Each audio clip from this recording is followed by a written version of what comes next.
Hi everyone, I'm Chantal Milloy, co-founder of Levvel. And I'm Sheila Fain, CEO of LaMarsh Global. You know, Chantal, I over the last couple of weeks have had an opportunity to do a little bit of writing, reflecting. I was on a panel discussion, interviewed for a couple of articles, and the most common question is usually, what's change management all about, or why should we pay attention to it, something like that. And it continues to fascinate me. I pause a little bit every time that I'm going to answer that question, not because I don't know how to answer it, but just a moment to think about it. And it reminds me of when I was part of my former organization, and we were thinking about how to get through and be successful with a very large change we were undergoing.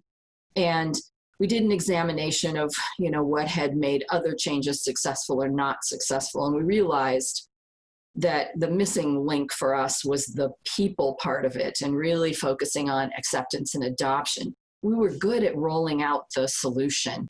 And that puts me in mind of how we answer that question using our results equation, that the reason that you set about making a change in the organization is you need a different result. Getting that different result is a function of two pieces: picking the right solution and getting it in place. That's the enabler to the change. But without helping people understand how their day is going to change, what's expected of them, why the change is being made, those basic things, you're going to struggle to get those results. And that was a differentiator when we talked to LaMarsh Global at my former organization, that they were approaching things from a business standpoint. How do you drive those better results in your business? And that was through managing the change actively with your people. Yeah, I agree with you. That results equation for me as well, as you're describing, in my former organization, was the leader of business transformation, asked to find a partner in change management and look at the people side of change for the first time in our company's history as well, in a more, methodical way, like a structured way. And when we discussed that same results equation where we posed it that way, why are you intending to do this large transformation that you're into? It's to get the results. Okay, let's look at the results. In order to get the results, as you said, what's the quality solution? Everybody seemed to have their head around that somewhat. It's not like it was perfect. There are definitely issues on both sides, but the solution had been much better defined.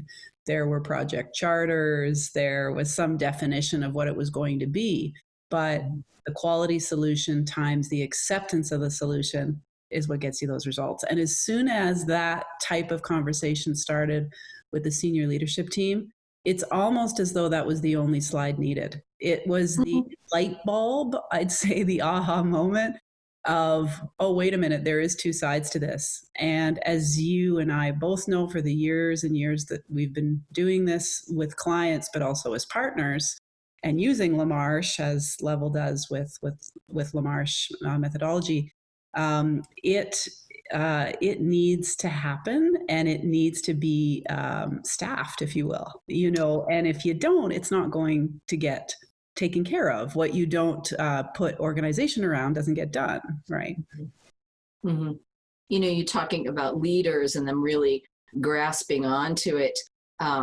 Yes, that's certainly common. And philosophically, I think it's common, but sometimes organizations don't think they need help with that. It puts me in mind of a client that I spoke with, a potential client at that time, about a year ago. And I was meeting with the CEO and his direct reports, so the C-suite, and just really having a great discussion. And we were starting to kind of wrap things up. And the CEO said to me, well, Sheila, this is all fine and good, and I don't disagree with anything you're saying, but he said, I think this is something that my leaders should be doing. And I said, well, I agree with you 100%. Your leaders should be doing it, but what's the gap between should be and are. I don't know what their current performance is and what your perception is of how well they are managing the people side and driving to acceptance and adoption of the changes. Only you know that. And you know, I reminded him that we all have different skill sets. There's certainly things that as I was a new leader and even moving up and leading for longer periods of time that I was naturally good at, but that there are many things that I wasn't naturally good at as well. And you can choose to either just let that go by the wayside. You can surround yourself with people that can help you with that. You can gain the skill yourself. I think there's some risk in choosing to just let it go and not manage that skill gap that you have. It's going to impact the outcome. Yeah. And here's the thing with people, as we know, right? I mean, we're the hardest to change. So, and that's, I like to have that conversation with the leaders we're working with too. And that'll be where 80% of your risk and your issues come, is of course the people. So we've got to take it seriously. And I love the conversation you had about, well, our leaders just have to be good at it. I don't know how many times we've had this conversation on that would be great if innately every leader was perfect and good at leading and managing change. Right. It's just not the reality. And it's not to say that that means you're not a great leader, you know, when it comes to managing change, but you do need sometimes a bit of help, a bit of a method, a bit of an approach that you can follow. And there's a difference, right, between leading and managing change too. I think that's the other conversation that sometimes we need to have more. There are different people at play in this, and you do need to have people that are facilitating the change as well, you know, which is a different thing than even leading it, right? Yes. Yeah. And, you know, the other thing I think we fail to recognize sometimes, and I put myself in the seat of leader because I still do this today. By the time I have, you know, thought about something, looked at my options and decided which way we're going to go, or decided with a group of people which way we're going to go, I've already accepted that. I've mentally switched over to the desired state, you know, or the way things are going to be in the new state. I'm totally good with that. It then sometimes becomes difficult to put yourself back in the headspace of someone who's just hearing about this. And you can get frustrated with those folks and forget that they need to hear all of the things that you needed to learn or hear to get yourself to where you are now, which is mentally accepting, even though you're not living in it yet. You've decided that's the direction and I want to go there and I can't wait.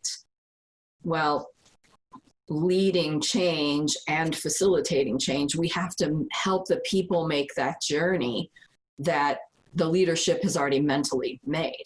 Yeah, exactly. When think about the more senior, even that you've been in your career in the past and now, and myself, same journey, different roles over time, and now, you know, co-founder here helping other clients do the same. And how long do we noodle on things, right, before it becomes real? You know, I've been thinking about something our company is going to do for the last 3 years.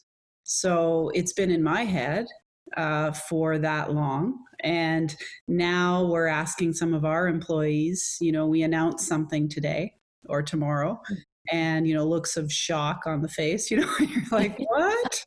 You don't get it? Like, come on. I mean, it's old school, you know, it's been years. We've been thinking about it. So we do have to help organizations and people really sit back and go to the point you made. Remember how that felt on day one. Probably pretty uncomfortable. So remember that that's how your people are feeling when they first hear of something, and let it soak. You know, the be honest, be clear, be upfront about what you intend to do, desired state, but allow it to sink. You know, don't rush too hard to force or think you need to force people to be okay with something. Well, we have to recognize too that, you know, there are different change approaches. and they all are appropriate in the right set of circumstances. Look at what we're going through with this COVID-19 situation. That's absolutely the right circumstances for a directive approach. Sometimes people call it a kick in the pants, or I just tell my people what to do and they do it. There are appropriate times for that. We didn't have a lot of time to react. We don't need a lot of people involved in making the decisions.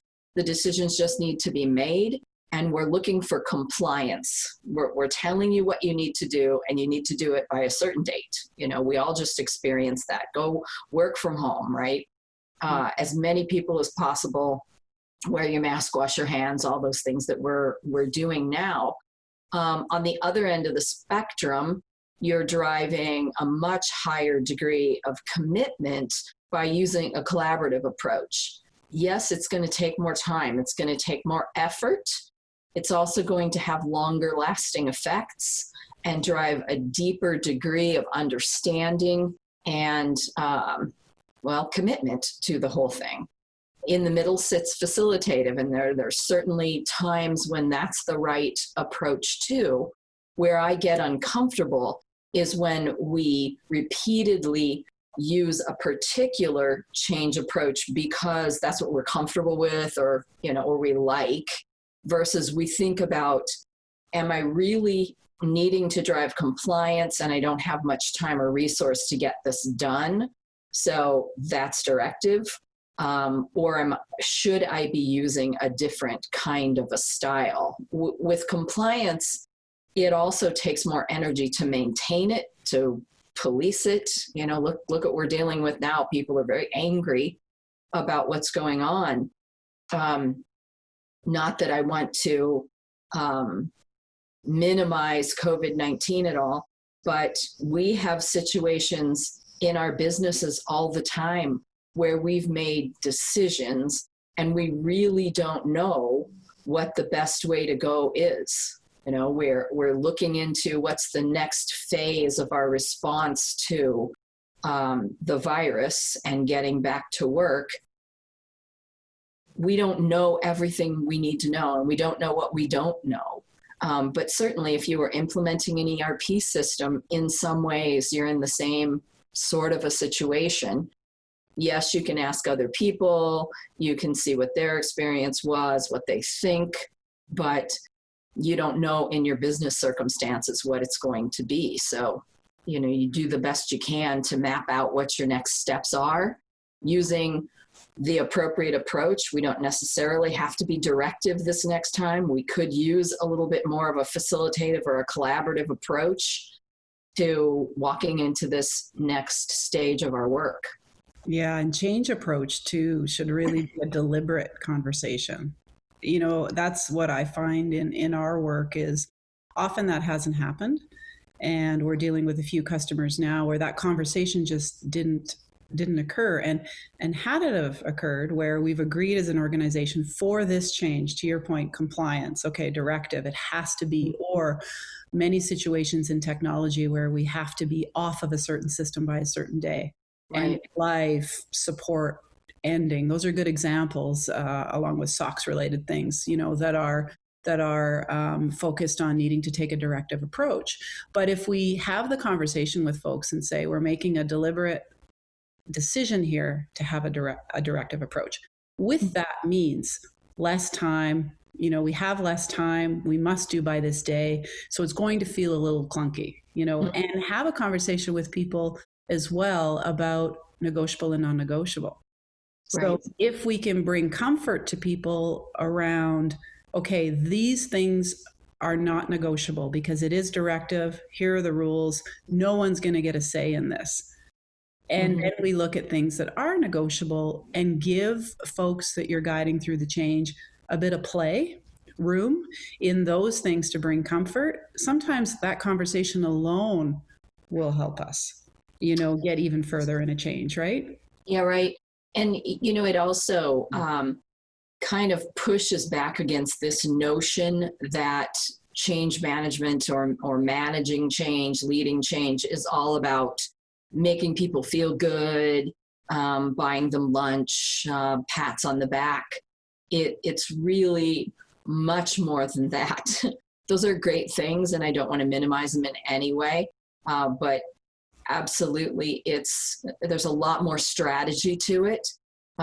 There's a lot more focus on how should we play this? How should we lead this? What do we expect our leaders to be doing? And how should they be showing up to their people and leading their people versus the abdicating their responsibilities to the project team and the project leadership or a single project sponsor. So, maybe the next time that we talk, we should go a little bit deeper about that role of leaders in change. What do you think about that? Yeah, I agree. There's a whole day worth of things to talk about when it comes to leading change. I agree. Let's do this again and talk more about the role of leader in change. Okay, sounds great. Okay, good to see you. We'll chat Yes, soon. good to see you. Talk soon.